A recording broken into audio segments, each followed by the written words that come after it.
Hi, my name is Brianna, and I have had a lot of time at home. I mean, honestly, we all have, but I've been looking for something to sort of like do. I want to connect with people more, and I really want to, kind of talk, right? I mean, I'm a Leo. I truly love to listen to myself talk. I'm kidding, kind of. But anyway, so it's May, and May is a really special month because May is Mental Health Awareness Month.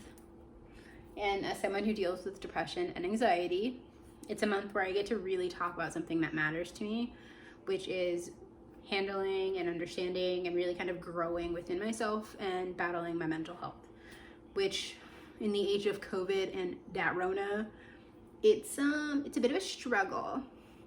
I'd be lying if I said it wasn't. Me and my therapist gather each other every week because I'm learning how to go with the flow / understand that I have zero control. And I'm just trying to get right with the Lord.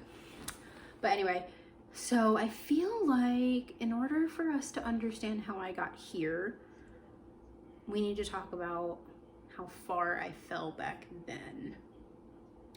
So when I was 17, I tried to kill myself.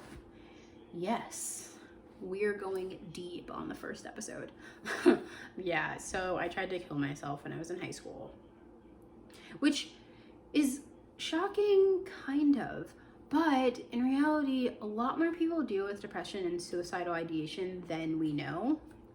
It's also a lot of Black kids deal with it. We just don't talk about it in our communities as much, which is probably why I like to be so open and honest, because I feel like as an obviously Black woman, if you can connect with what I'm saying and it teaches you that there is no need for you to ever be afraid or embarrassed to admit that you struggle, then I've done my job, right? So, as I tell this story, I really want to protect the friends that I did have, because just because we fell out doesn't mean I'm going to kick your back in. I don't want to be that person. But when I was 16, 17, I had a best friend. We had a really awful falling out, and we split.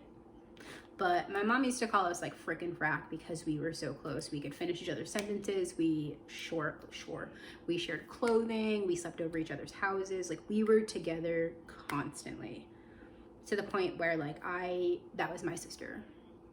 And then when we split and we fell out, I lost a part of myself.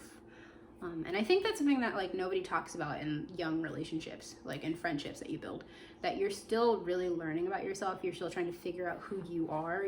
But you latch on to people who are very similar to you. So you grow together and you almost overlap. And then when you fall out, because young girls were very dramatic, but when you do fall out, you lose a piece of yourself. And it takes a really long time for you to figure out who you are without them. And the same can be said about relationships with men, or with your significant other. When you're with somebody or in a relationship with somebody for so long and you guys split, you're now trying to figure out life without them. Who is Brianna without her? Who is Brianna without him? So at 16, 17, I was trying to figure out who was Brianna without insert my best friend's name. But also, while dealing with that, my sister was at a different school, so I was literally very much alone. I would walk the halls, and people didn't really talk to me, and I didn't talk to anybody either. I really closed in on myself because I didn't feel worthy of anybody's friendships. And when I lost her, I lost everybody within that circle too. And they remained friends. So I remember I would be, going home, and I would, log on to Facebook because that was the thing. And I would see everybody living their life, and I was stuck. I was at home with my mom. I was watching Laguna Beach or the OC by myself. I went from doing hood rat things with my friends all the time, cutting up, getting in trouble, having the time of my life, to nothing. And I think that really messes with your head. And I can now, like, the way that I handled it, it was such an extreme because I was so angry that I was abandoned, and it triggered this feeling that I had with my dad, who I felt left me too. And it triggered this thought, like, I'm just not worthy of anybody wanting to stay. You know, I would tell myself, nobody cares enough to stay. You know, Brianna's not worth anything because nobody sticks around. And when you tell yourself that consistently, you believe it. And you tell yourself that your life truly doesn't matter. And I remember the night that I decided to take those pills, and I just kept telling myself, I was like, everybody would be so much happier if I didn't exist. If I just died today, nobody would care tomorrow. It would be as if Brianna was just not on this earth. Nobody would give a shit. And like, I can now think about how selfish that was, because people did give a shit and people would care.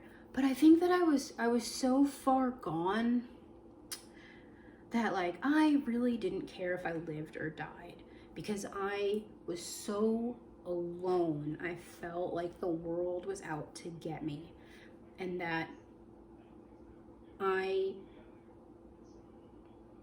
was just like, fuck it. Like, I don't care. It's not worth it.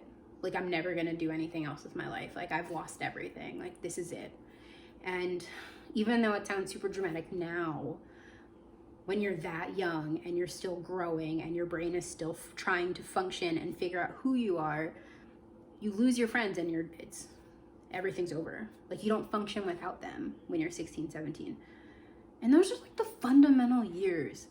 And all of a sudden you're just like, if I don't have them, I have nothing.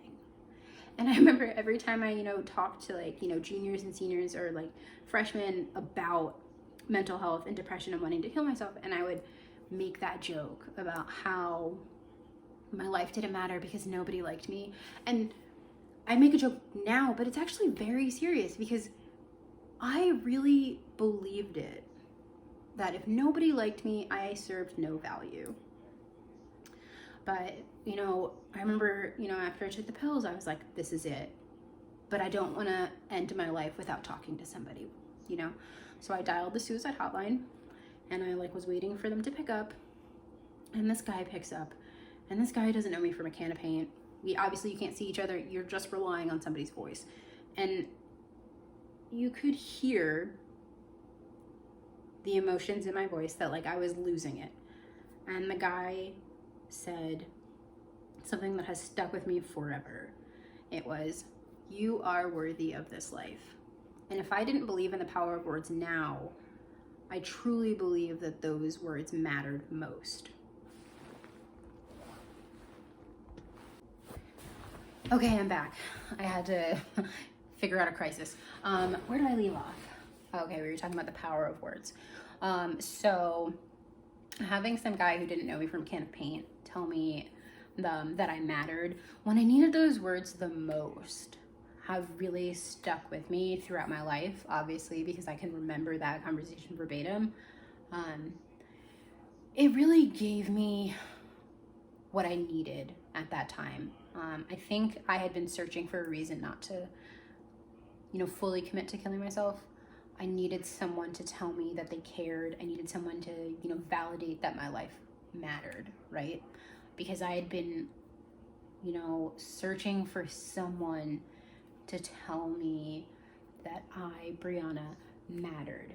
Like, I needed my life to matter to someone, and to have someone who didn't know me, who didn't know what was happening inside of my life, tell me that, I needed it. And so obviously I survived. And it was a really rough recovery period for me, because it was embarrassing to fail. It was embarrassing to fail at doing something that you had literally premeditated. And how do you really admit that to someone? That, yeah, I tried to kill myself, didn't really work out, and I make a joke about it now, because I realize after years of speaking about it, I don't think I ever really wanted to die. I think I just needed someone to show me the light, show me that there is a bigger purpose for me being here. And, you know, I'm 29 and I still don't know what my purpose is most days, but I know that I'm going to step into it. I know that I'm laying the groundwork to get to it. And I know that I survived and I lived because there's something bigger here for me. And I stand on that. And there are days where getting out of bed is really, really rough. You know, recently I curled over into a ball and I just cried, sobbed. And I remember like asking myself, like, why? Like, what is going on? And I realized it's because what we're feeling right now is like grief. And it's really triggering to be trapped inside of an apartment by myself, right? Because I can't quarantine with my family. You know, I'm very much alone. And even when you're alone, you're like looking online and you're seeing people say, do the work on yourself, use this time to get right with yourself. Like, I'm okay with myself. She all right. I'm not great, but I'm all right. And I find that the more that I dig deep, the harder it is for me to want to be here. Like, I want to be living my life, right? I feel like we're all stuck. And it's very easy to slip back into that, you know, depressive state because we're not interacting, we're not, you know, getting that fulfillment out of being around other people. And I think that's one of the reasons why I really wanted to do this, is because I am trying to find other ways to connect with people that doesn't involve me asking, who have you been quarantining with and are you sick? You know, because I really want to live. See what I mean? Like, I really want to live. And if you asked me that a couple years ago, I don't know if I could say those same words. But what I've really been doing to like really work on myself is I've been journaling a lot. I wake up every morning and I like sit with myself with my cup of water and I, you know, take 10 minutes to just sit with my gratitude journal and like really jot down the things that I'm like uber thankful for, or just like the things that I need or things that I've seen that I want to make sure I like remember. And I'm going to read you one. Okay. The world is waiting for you and your ideas. Do not wait. The time will never be just right. You are worthy. You deserve success. Your thoughts do not control you. Your life is a gift. Don't waste it. I think about that one the absolute most, because if there's anything that I can end this, you know, episode on, is your life is truly a gift and we shouldn't waste it. And if I could go back in time and, you know, change things, I don't think I would. I don't think I would change anything that's happened in my life up until this point, because I think I needed to hit that rock bottom to be able to truly see what I would be missing out on. You know, I would have missed out on meeting people. I would have missed out on graduating college. I would have missed out on, you know, finding my first job outside of college. I would have missed out on meeting people, falling in love, falling out of love, heartbreak, grief.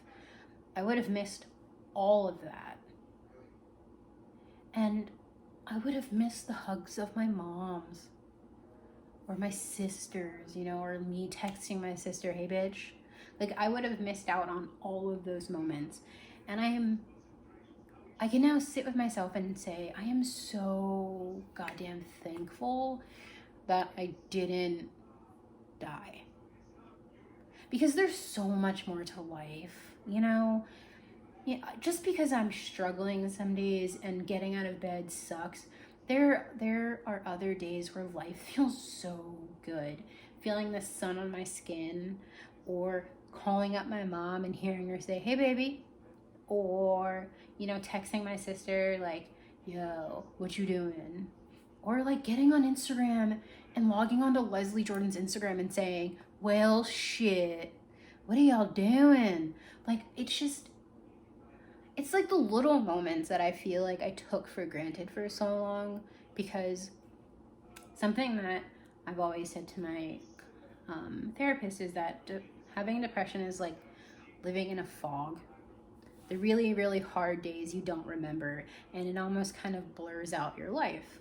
So even when you think back on life, there's a lot of pieces of my life that I don't remember because I wasn't happy, I was very depressed. So it's as if I was like slowly drowning, and now I'm back and I'm awake and I'm seeing life in fucking color. Like, I'm really understanding and grabbing everything that this life has to offer, because there's so much room out there for all of us to thrive, and there's so much love out there for us to, you know, to give, or so much love to be given, you know. And I think that 29-year-old Brianna truly understands that life is hard, but it's so worth living it. And even if I struggle tomorrow, I'm so goddamn thankful for today. So, thank you. Happy Mental Health Awareness Month, and I'll catch you on the flip side.